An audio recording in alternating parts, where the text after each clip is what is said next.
Assalamualaikum warahmatullahi wabarakatuh. Salam kicau mania. Oke, sahabat kicau mania. Kali ini kami akan mengupas sedikit tentang faktor penyebab kegagalan beternak murai batu bagi pemula. Nah, beternak murai batu merupakan peluang bisnis yang sangat menggiurkan. Kita semua tahulah harga murai batu. Tapi jangan salah, peluang bisnis ini juga berisiko tergolong sangat tinggi. Harganya melampaui harga sapi untuk murai batu. Tahu sendirilah, sahabat kecamannya. Nah, di sini kita akan membahas secara garis besarnya saja tentang kegagalan beternak murai batu bagi pemula. Yang pertama, kata kuncinya adalah hobi atau suka. Orang Jawa bilang seneng langsinung. Nah, kita bisa mengerjakan pekerjaan dengan tulus dan ikhlas bila itu sesuai dengan kata hati kita. Dalam tanda kutip, kita harus senang dan hobi. Nah, banyak orang yang gagal karena terpaku untuk mendapatkan untung. Nah, di sini kesalahan bagi para peternak. Kita hanya memikirkan peluang bisnis untuk untung saja.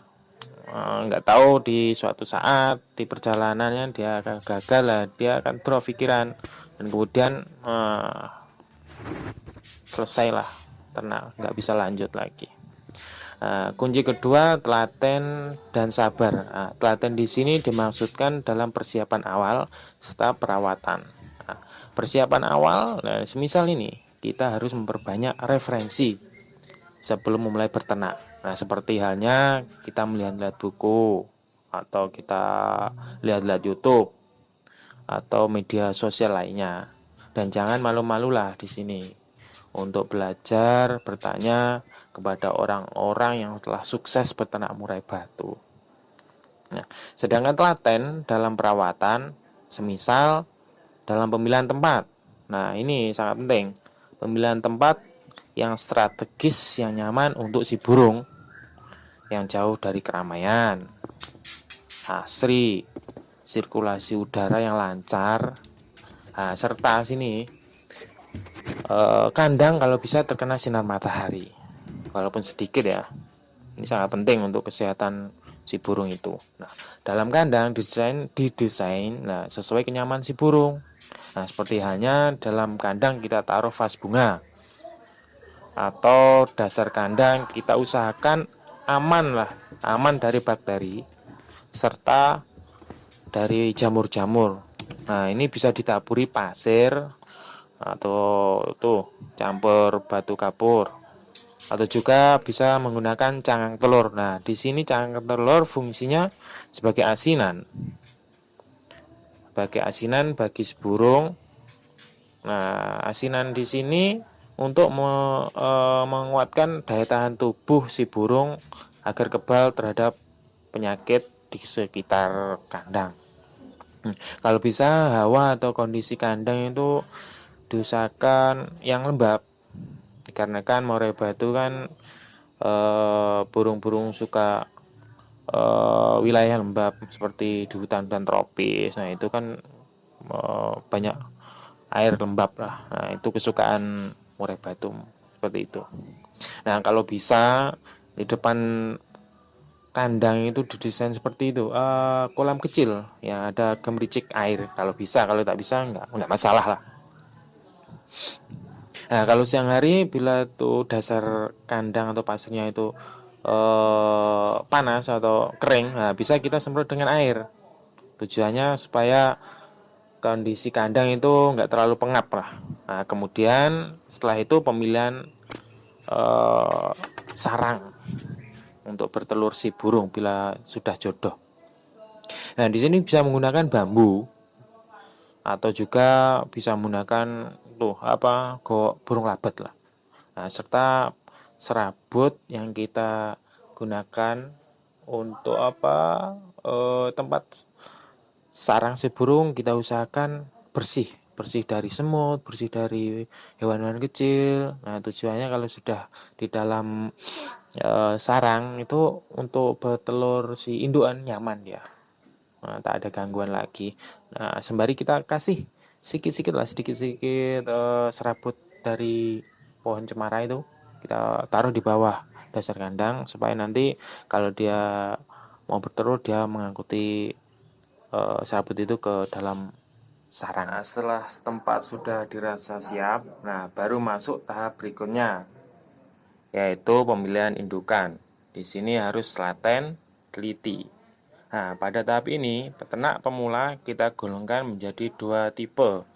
Nah, tipe pertama yaitu peternak pemula dengan dana minim. Yang kedua, pemula dengan dana yang besar. Nah, pemula dana minim biasanya cari indukan ungkulan atau yang belum jodoh.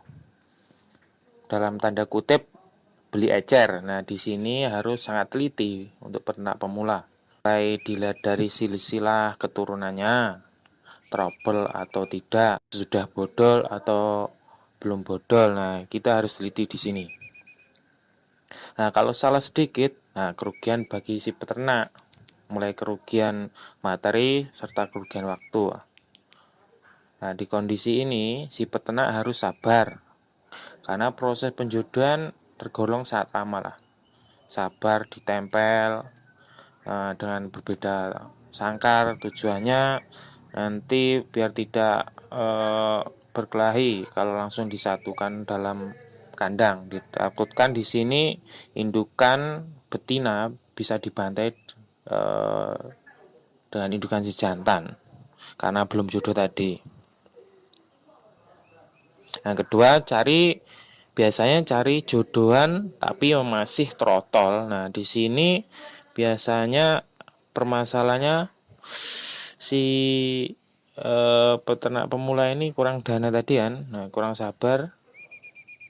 Dia memikir terlalu lama menunggu proses trotol ke dewasa, itu membutuhkan waktu yang kurang lebih kalau betina 8 bulan, kalau jantan paling tidak itu 1,5 sampai 2 tahun. Nah, di sini dia merasa kurang sabar, nah dijual. Belum sampai jodoh dijual, nah itu kerugian waktu juga dan perawatan udah lama. Nah, yang ketiga, biasanya dia beli indukan asal-asalan. Nah, yang penting dia murah. Nah, ini kesalahan besar. Dia memikirkan murahnya saja, tapi tidak memikirkan indukan itu trouble atau tidak. Nah, dari keturunan baik atau tidak. Nah, sini kerugian juga. Ini kesalahan juga. Oke.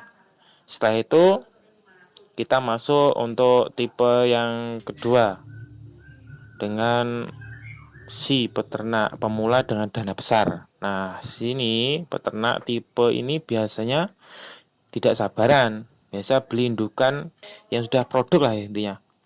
Biasanya dia mengeluarkan banyak dana. Otomatis kalau sudah jodoh, murai, kita tahu lah harganya pasti sangat mahal. Nah, dia pikir sekali beli 1 bulan 2 bulan dia untung besar. Nah, itu bolehlah berpikir seperti itu. Tapi tunggu dulu lah. Sebaiknya kita pikirkan. Jangan langsung kita memikirkan untungnya, tapi kita memikirkan kemungkinan terburuk lah. Nah, seperti halnya kan ada murai yang dipindah tempat tidak langsung menyesuaikan dengan kandang. Dia bisa trouble disebabkan kurang nyaman. Nah, kemudian ketelatenan dalam pemberian pakan serta kebersihan kandang, serta amati terus perkembangan dari hari ke hari burung kita. Konsisten kalau memberikan pakan. Biasanya kalau jenis murai itu lebih baik pakan alami. Jangkrik, bisa ulat kandang, ulat Hongkong, cacing. Untuk peternak bagi pemula, jangan sepaneng lah. Biasa kalau hanya satu pasang, sepaneng terhadap satu pasang itu saja. Nah, ini pasti terasa lama. Intinya kita ternak diniati lah untuk menyalurkan hobi. Keuntungan nantinya akan menjadi bonus, bukan mengejar ambisi bisnis untung semata. Nah, ini kesalahan, lagi-lagi kesalahan. Nah, ini tadi sedikit uraian lah tentang faktor-faktor penyebab kegagalan bagi peternak pemula. Semoga uraian yang kami sampaikan bermanfaat. Salam kicau mania. Winjaya BF menyapa dari ujung timur. Wassalamualaikum warahmatullahi wabarakatuh.